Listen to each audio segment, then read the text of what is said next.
They say the Vatican archives stretch for more than 85 kilometers of shelves. But there is one book you will never find listed in any catalogue. A manuscript sealed by papal order, removed from history, hidden not because it was false, but because it was too precise. Written centuries ago in a dead language mixed with forbidden Latin. It describes events before they happened, and deaths that followed its readers. 3 archivists who handled it died within weeks. Official cause? Coincidence? Unofficial? The book was locked away again. The Vatican doesn't deny its existence. They deny who is allowed to read it. Because this book doesn't just challenge faith. It exposes how divine visions were engineered, how miracles were controlled, and why some truths must stay buried to keep power alive. They say secrets can be hidden forever. That is a lie. Because no matter how deep you bury the truth, something always leaks. And this time, it chose the wrong person to silence. The book did not appear in any Vatican register. No title. No author. No date. Yet it existed. Hidden beneath layers of controlled silence, deep inside the Archivum Secretum Apostolicum, where corridors stretch longer than memory and every footstep echoes like a confession. The shelves there are endless, over 80 kilometers of recorded history, but this book was never meant to stand among them. It was kept apart, sealed behind iron, stone, and obedience. Dr. Eleanor Weiss knew this the moment she saw it. The leather was older than its binding suggested. Darkened, almost scorched, as if it had survived a fire that history forgot. The papal seal on its clasp was broken, not cut, not forced, but released. As if someone long ago had decided the lock was no longer enough. She had spent 10 years studying forbidden manuscripts. Apocrypha. Gnostic fragments. Texts condemned not for heresy, but for accuracy. Yet standing there, alone under the low amber lights of the archive, Eleanor felt something unfamiliar crawl up her spine. The book felt warm. Not metaphorically. Physically. When she opened it, the air shifted. The dust stopped moving. The silence thickened, pressing against her ears until she became aware of her own heartbeat. The pages were filled with Latin, but not the Latin of the Church. Interwoven between the lines were symbols she had only seen once before, carved into the walls of a collapsed monastery in southern France. Symbols associated with prevision, not prophecy, records of events observed before they occurred. One passage caught her breath. It described a death. Not symbolic. Not allegorical. Precise. A man. A corridor. A fall that was officially ruled an accident in 1437. Eleanor froze. She knew that case. Every Vatican historian did. As her fingers traced the margin, she noticed something worse. A later hand, different ink, added a note beside the passage. Verified. Somewhere above her, a camera silently adjusted its focus. And far away, behind walls never meant to hear screams, someone marked her name on a list that had not been used in decades. The book had been opened again. And the Vatican noticed. Eleanor did not remember falling asleep. One moment she was seated at her desk, the forbidden book locked inside a steel case beneath her apartment floorboards. The next, she was standing somewhere else entirely. The corridor was stone. Narrow. Wet. Torches burned along the walls, but gave no warmth. Their flames moved backward, as if time itself resisted them. Eleanor recognized the place instantly, not from memory, but from study. It was an unmarked passage beneath the Vatican, sealed in the late 15th century after a structural collapse. No collapse had ever been proven. Footsteps echoed behind her. She turned. A figure approached, dressed in the robes of a medieval archivist. His face was wrong, blurred, unfinished, except for his eyes, which were wide with terror. "You were not meant to read it," he whispered. Before she could speak, the floor gave way. Eleanor woke up screaming.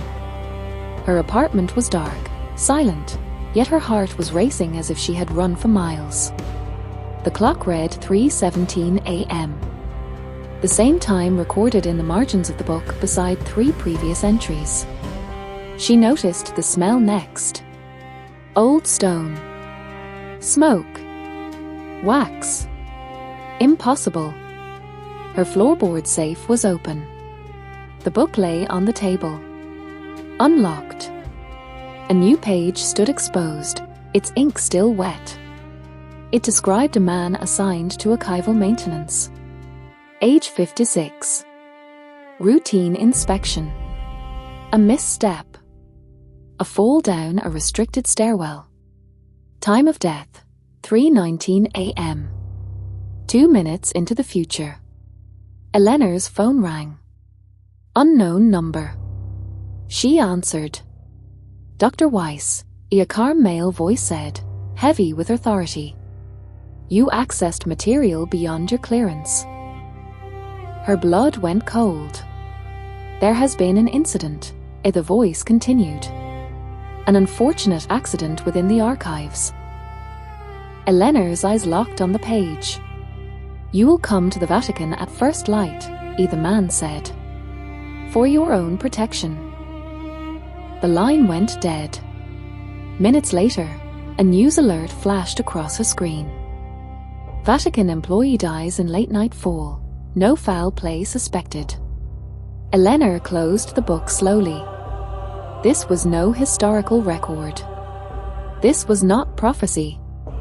This was documentation, written by something that observed events from outside time and updated itself when reality obeyed. Outside her apartment, across the street, a car sat with its engine running. Its headlights were off, and someone inside was watching her window. The Vatican received her like a guest. That was the first warning. No guards at the gate. No raised voices. Only marble, silence, and men who smiled too easily. Eleanor was escorted through halls few scholars ever saw, past frescoes that depicted judgment, fire, and angels with swords drawn, reminders disguised as art. They led her into a small chamber lined with books that looked ancient, but were not. Replicas. Safe texts. Approved lies. Monsignor Calderi waited for her there. He was tall, silver-haired, his voice gentle enough to pass for kindness. He spoke not as an inquisitor, but as a caretaker. "You are exhausted," he said softly. "What you are experiencing is not uncommon among researchers of Apocrypha." Eleanor said nothing. He slid a folder across the table. Inside were psychological evaluations, academic reprimands, carefully selected incidents from her past, moments of doubt, insomnia, stress. "You found a damaged manuscript," Calderi continued. "A forgery. An elaborate one. It happens." Eleanor felt the lie settle into the room like poison gas. She opened her bag and placed a single photograph on the table. A corridor. Stone stairs. A body covered by a white sheet. Calderi did not look surprised. "You are drawing connections where none exist," he said. "The human mind seeks patterns." Eleanor leaned forward. The book described the time of death 2 minutes before it happened. For the first time, Calderi's smile faltered, just enough. "That book," he said carefully, "it has been sealed for centuries. So it exists." A pause. "Some knowledge," Calderi replied, "it was never meant to be understood outside its original context." Eleanor stood. "I want full access," she said. "Unedited. Unfiltered." Calderi's expression hardened. That would not be safe. As she turned to leave, he added quietly, "Curiosity has claimed many brilliant minds, Doctor. Some fell. Some disappeared. A few chose silence." Outside the chamber, her escort was gone. Eleanor walked alone through the corridors and noticed something carved into the stone, half erased by time. The same symbol from the book. This was not a mistake. They were not hiding the truth from her. They were testing whether she would stop looking. And somewhere beneath the Vatican, deep in a chamber that had no name, the book gained another annotation. Not a death. A warning. Written in a hand that was not human. Elena returned to her apartment with the certainty that she was no longer alone. Not in the city, not in her thoughts, not even inside her own body. That night, the book refused to stay closed. She had locked it, weighted it, buried it beneath steel and wood. Yet when the lights flickered at 2:58 a.m., she already knew what she would find. The book lay open on the floor. A new entry had appeared. A woman. Mid-30s. Academic background. Cause of death, cranial trauma. Location, apartment stairwell. Time, 3:21 a.m.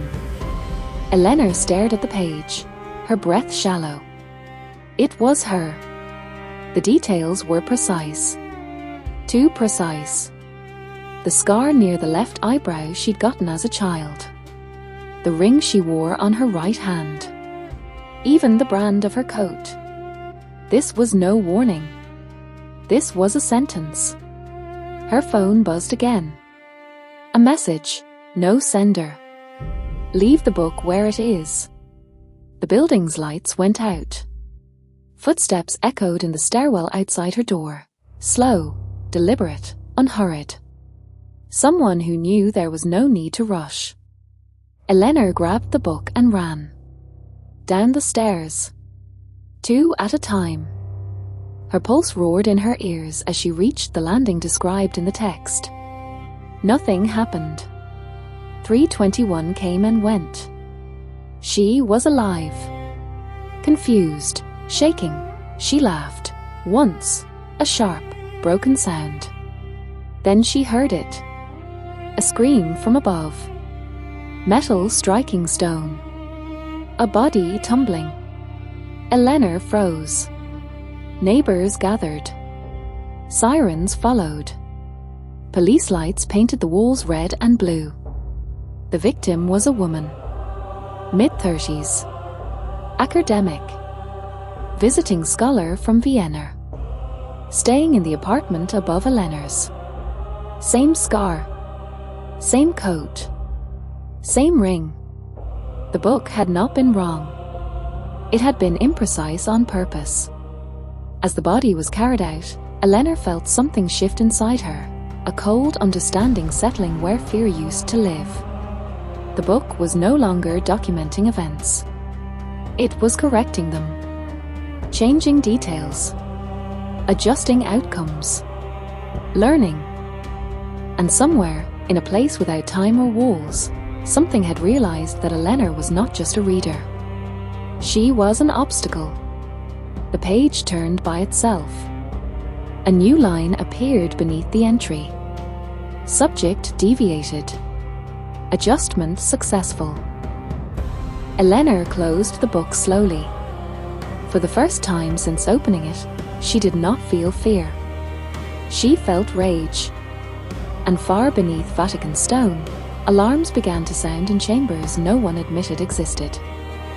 Eleanor stopped running. She locked herself inside a place the Vatican had no authority over, a forgotten Cold War bunker beneath an abandoned research institute on the outskirts of Rome. Concrete walls. No signal. No cameras. No witnesses. If the book wanted to predict her end, it would have to work harder.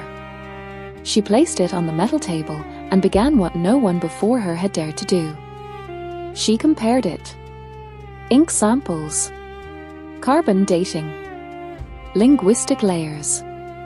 Handwriting evolution across centuries. What emerged was impossible. The pages were not written chronologically. They were updated. Older entries showed signs of retroactive correction. Phrases overwritten without scratching the parchment, ink flowing into itself, as if time bent to accommodate new outcomes. This wasn't a prophecy text. It wasn't divine. It wasn't even human. Eleanor found the core anomaly at the center of the book, a section sealed not by wax or leather, but by absence. Pages that registered no age, no material decay, no origin point. A void pretending to be parchment. The symbols there were not language. They were instructions. Not describing events, but defining probabilities. Suddenly, it made sense. The book did not predict the future. It restricted it. A containment system.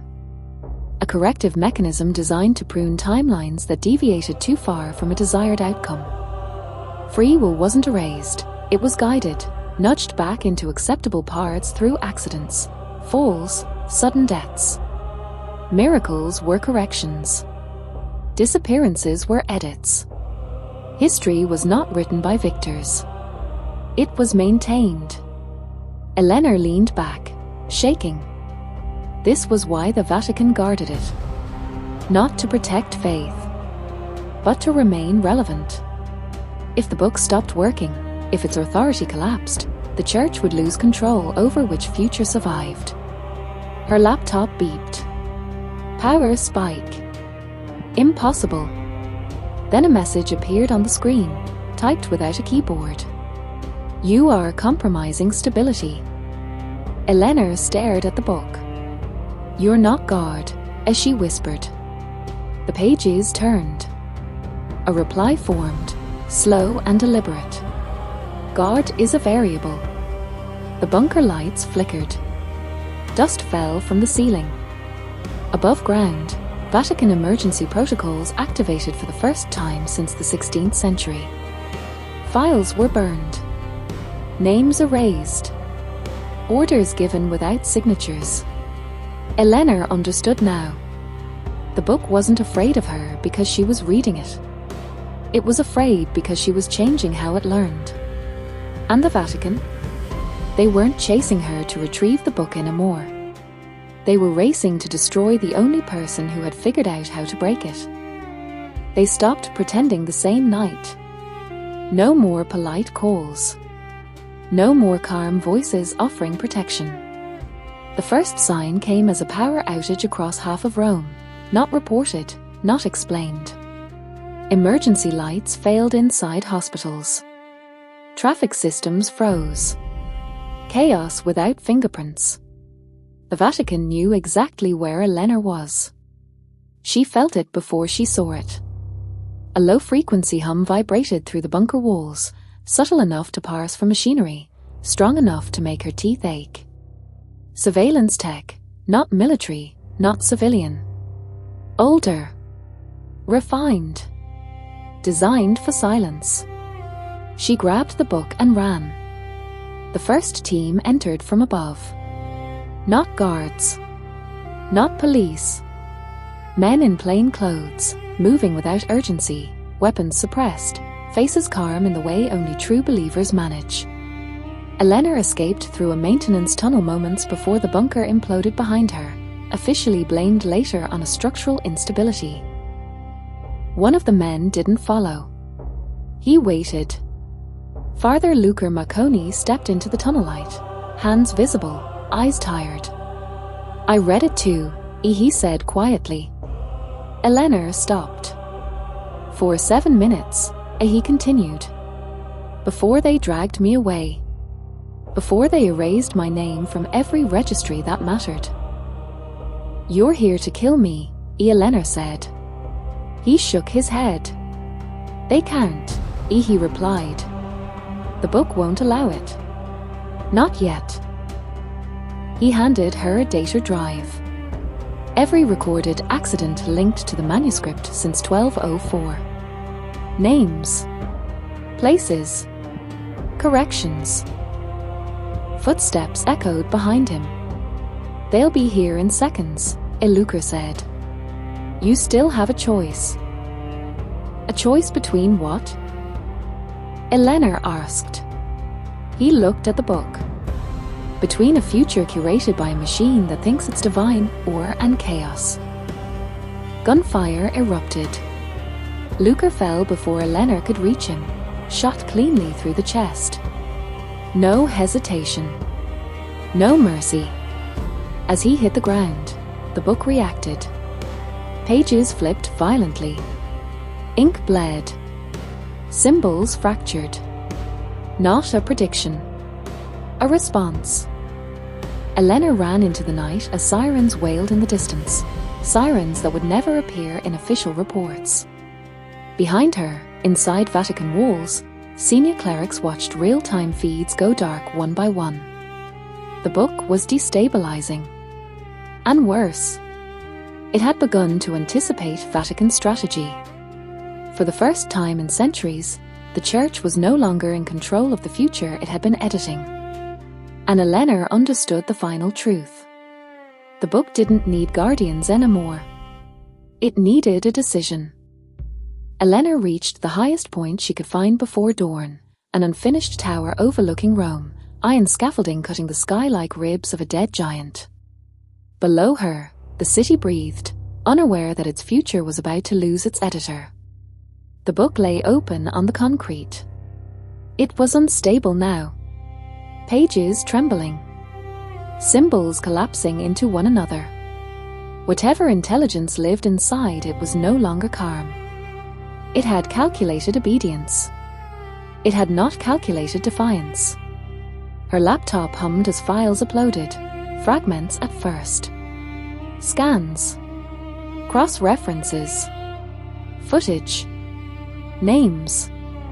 Patterns stretching across 8 centuries of the accidents, miracles, sudden deaths, erased lives. The book reacted instantly. A final entry burned itself into the page. Not written. Projected. A world without correction. Without pruning. Without guidance. Wars that did not stop when they were supposed to. Leaders who survived longer than planned. Revolutions that succeeded. Others that failed catastrophically. Chaos. Freedom. Eleanor's phone rang one last time. "This ends now," Monsignor Calderi said, his voice stripped of all pretense. "You release that data, and history collapses." Eleanor looked at the book. History was never stable, as she replied. It was just controlled. Behind her, footsteps. A shot fired. The bullet hit the book. For a fraction of a second, nothing happened. Then every page ignited at once, not with fire, but with light. Symbols tore free from parchment and dissolved into the air like dying stars. The pressure vanished. The hum stopped. Silence. The Vatican systems went dark across the globe. No alarms. No announcements. Just absence. Eleanor fell to her knees, coughing, as the book collapsed into ash. By sunrise, the files had finished uploading. They appeared everywhere, mirrored, copied, impossible to erase. The Vatican denied everything within hours. By nightfall, 3 cardinals were dead. Officially from natural causes. Unrelated. Of course. Eleanor Weiss disappeared 2 days later. No body. No footage. No confirmation. Some say she was silenced. Others say the book made one last correction. But something changed after that week. Predictions stopped coming true. Power fractured. History became messy again. Human. And somewhere, in the noise of an uncensored future, one final line circulated online. Origin unknown, author erased. The future was never meant to be perfect. It was meant to be free,